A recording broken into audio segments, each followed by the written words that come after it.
So ayan, magandang araw po sa inyo mga pre. So ngayon ay, pag-usapan po natin yung, ah, usaping, palengke naman po 'no. Kasi sabi po ng iilan, kasi mahal na nga daw po yung gasolina. Sa totoo lang, ito, hindi naman po lahat, hindi lang naman po, Pilipinas yung nagmahal yung gas, buong mundo po ito, Okey. Pero yun na nga, napapag-usapan yung manok, yung baboy, baka na nagtaasan na rin daw yung presyo, pati yung mga gulay mga pre 'no.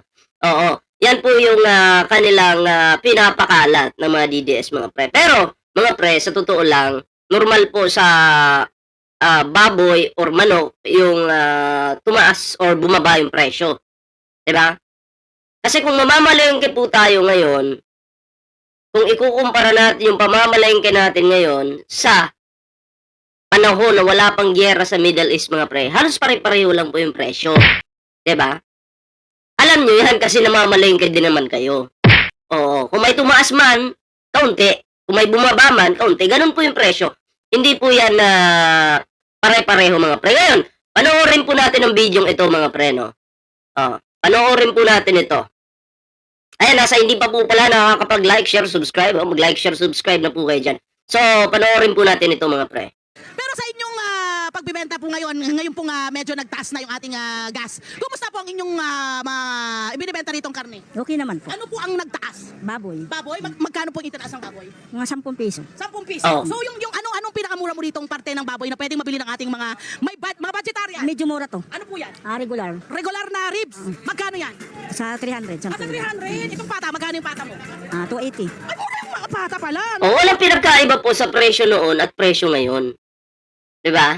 So, maraming mga DDS vloggers yung, always nagpapakalat ng fake news. Na mahal na daw, sobrang mahal na daw ng baboy, baka, mga bilihin, gulay. Ginagawa po kayong tanga. 'Di ba? Ng mga DDS na 'to. Oo, papayag po ba kayo? Kayo ay gagaguhin lang. Oh, mahal na daw yung bilihin. Bakit? Hindi ba kayo namamalengke? Ha? Harap-harapan po kayo nilang ginagago. Porket ba nagtaas yung gas, lahat ng bilihin magtataasan na? Hindi po. Depende po sa sitwasyon. Depende po. Okay? Depende po yan sa sitwasyon. Kasi ako po, namamalengke po ako araw-araw. Ng gulay, minsan isda, bumibili ako. Wala namang pinagkaiba yung presyo. Wala po. Pare-pareho lang. May tataas, may bababa. Normal po yan. Sa gulay at sa mga karne, sa isda. Tuloy natin. 280. Tapos yung laman, Kasim? 320. 320. Ay, syempre yung ating 110, ganun. may nakakapagpatawad po kayo. Ito namang ating abang taray. Chat, ganun din sinamit. Pinag-ano ko lang. Pinag-isang pre. Pare-pareho na ang presyo nila, 320. Apo. Ayan, okay. At syempre yung limpyo, yan kasi minsan pinakamahal eh. 380. Yan ang mahal talaga, 380. Mm. Pero yun ang pinakamabenta. Ayun, okay. Sa manok naman ho natin, Nay. Meron bang nagbago sa manok? Magkano ang manok? Ang manok naman po kasi hindi pare-pareho ang presyo. Minsan ngayon mababa, bukas mataas. Ganun. Talaga. Di ba? Ganun po yung sinasabi natin.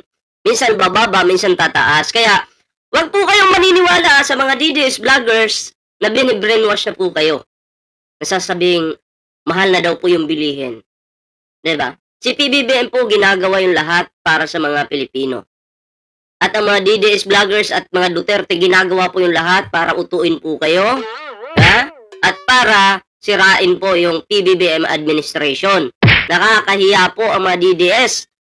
Nakakahiya po ang mga Duterte, mga tamad. Diba? Tao po kayo, no? At siguro naman nakakaintindi kayo. Nakakaintindi po kayo. So, kung nakakaintindi po kayo, ay dapat hindi po kayo nauuto. Bakit ko po ito kinontent? Kasi, ano po ito ayaw kong maligaw kayo at ma-brainwash kayo ng kasinungalingan na yung sinasabi nila, papaniwalaan nyo pa. Diba? Tuloy natin. Normal na. Baboy, matagal bago tumaas, matagal bago bumaba. Ito, Ano daw gano'n ang manok? Bakit paiba-iba ng hindi presyo? ko alam po eh. Sa Kasi, supply ba yan? opo. Halimbawa ngayon, mababa, bukas mataas. Kaya wala kaming, Tubo masyado? hindi, ibig sabihin wala kaming masabing normal na presyo. Okay, ngayon po ba tumaas o bumaba? Medyo tumaas po. Magkano itinaas? 5 piso. Magkano yan kahapon? 200? Hindi, 155. 55. Pag makapag-vlog yung mga DDS, grabe na yung sobrang taas ng manok ngayon. Diba? Halos 40% yung tinaas. Walang kasinungalingan yan. Ah, kayo po ba'y papayag sa ganyan? Uutuin kayo? Sus Mariusip. Magising na po kayo sa katotohanan. Ha? Oo. Siguro, sa mundo nila, mundo ng mga DDS, kasi mga lutang yung mga yan, mga bangag yung mga yan, mahal sa kanilang imaginary world. Pero sa totoong mundo, yan po ang normal na presyo. Diba? So, nandito po kami, mga PBBM vloggers, para ipaalam po sa inyo kung ano yung totoo at kung ano po yung hindi. Okay? Pagkapon, ngayon magkano yan? Ganun pa rin po. Ano hindi nagbabago? Tatlong araw ganun. Oo, so mag-aabang-abang na lang pala, no? Ano? Ano na magugulat, tumaas ang manok. Bigla, Pinabaan. So, presyong pangmasa pa rin naman po. Diba? Kasi 5 piso, 10 piso yung tinaas. Minsan babagsak. Diba? Lalo na kung maraming supply ng manok, babagsak po yung presyo. Kahit nagmahal po yung gas natin, hindi po ibig sabihin mahal na po lahat. Okay? At hindi lang, tandaan po natin ang gas, hindi lang po sa Pilipinas nagtaas ng presyo. Buong mundo po ito dahil may giyera nga po. 'Di ba? May giyera. So, yun, bakit ko ito kinontent? Para ano po, hindi po kayo maligaw. 'Di ba? Hindi kayo ma-fake news. Lalo na yung mga bayaderos pag nag-content yan. Naku, mga bobo yan. Ha? Yan sila banat bay. Yan silang ngungo, nyernya. Oh, yun. Oh, fake news yan. 'Di ba? Uutuin lang kayo para masira po yung administrasyon ni Pangulong Bongbong Marcos. Target po nilang pabagsakin ng Pangulo. Yun po, yan sila Marcoleta. Isa pa yan. Fake news din yan. 'Di ba? O anong sabi ni Marcoleta noon? Namalengke po ako noon, nakita niyo yung video, 'di ba? Nung nangangampanya pa lang sila 2025. Oh, siling sigang daw 10 piso yung isa. 'Di ba? nung namalengke po ako, magkano? Wala pa pong piso yung isa, malaki. Oh, 'di ba sinungaling? Yung bell pepper daw. Oh, magkano? 40 daw yung isa. Nung namalengke po ako, tinimbang ko yung isa, yung malaking malaki, 10 piso lang po. Grabe si Marcoleta pagka fake news. Oo. Diba? Yung kamatis daw, mahal. Namalengke ako. Basta nakita niyo yung video ko na yun. Basag lahat si Marcoleta doon. Pahiya si Marcoleta. Diba? Oo. Pahiya po ang inyong pinakamagaling na manlilin lang na si Marcoleta. Kaya pagdating po sa presyo, wag po kayo maniwala sa mga DDS. Subukan niyo pong mamalengke.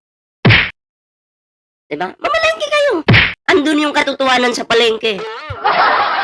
Wala po sa mga bunganga ng mga DDS. Kung ikaw ayaw mong maniwala sa bunganga ko, o sige, walang problema. Punta ka palengke. Diba? Punta ka palengke. Tingnan mo magkano yung sibuyas, kamatis. Yung kamatis ka ngayon, murang-mura lang. Magkano yung kilo ng kamatis dito sa lugar namin? 20, may 30. Depende po yan sa laki. Diba? So, dati ang mahal-mahal ng kamatis. Diba? Ngayon, biglang bagsak. Sibuyas, magkano yung bili namin? Bumili po kami ng 2 sakong sibuyas, yung nasa pulang sako. 2 sakong sibuyas yung binili namin. Magkano po yung kilo? 40 lang po. Diba? Napakamura ng sibuyas. Pero, depende pa rin po yan sa lugar. Okay? Kung halimbawa na nandun ka sa parteng Kamaynilaan, syempre, may kaunting pagtaas doon, kaunti lang. Ganun po yun. Diba? Pero, pagdating naman sa karne, mura. Kasi maraming supply ng karne doon. Pag nasa mga bundok-bundok ka naman, bukid, nasa bukid ka, punta kang palengke, medyo mura-mura naman yung mga dyan, mga sibuyas, kamatis. So, hindi po siya mataas. Afford na afford po ng mga Pilipino. Yun. At syempre, maraming salamat po kay Pangulong Bongbong Marcos dahil yung tulong niya, suporta niya sa mga magsasaka, mangingisda, tuloy-tuloy po at nandyan po palagi si PBBM. Diba? Sa mga magsasaka, nagpo-provide po si PBBM ng mga magagamit sa pagsasaka. Sa mga mangingisda naman, yung pangingisda naman po yung tinutulong ng ating mahal na Pangulo. Diba? Kaya maraming salamat po kay Pangulong Bongbong Marcos. Mabuhay ka. Ayan, ikaw yung talagang tunay na presidente na nagmahal sa mga Pilipino at mapagmahal sa Diyos. Hindi mo minura yung Diyos. Hindi mo minura yung mga Pilipino. Bagkos, tinutulungan mo pa sila at lalo mo silang sinusuportahan. Mga mangingisda, mga estudyante, magsasaka. Diba? So, saludo po tayo sa ating mahal na Pangulong Bongbong Marcos. Yan. So, yun mga pre, hanggang dito lang muna yung ating reaksyon sa videong ito. And maraming salamat po sa inyong suporta. Like, share, and subscribe sa ating video ngayon. Ayan, sana po ay suportahan niyo po yung ating YouTube channel. Ayan. So, magkita-kita po tayo mamaya dahil may live po tayo. So, maraming salamat at magandang araw po sa inyo lahat.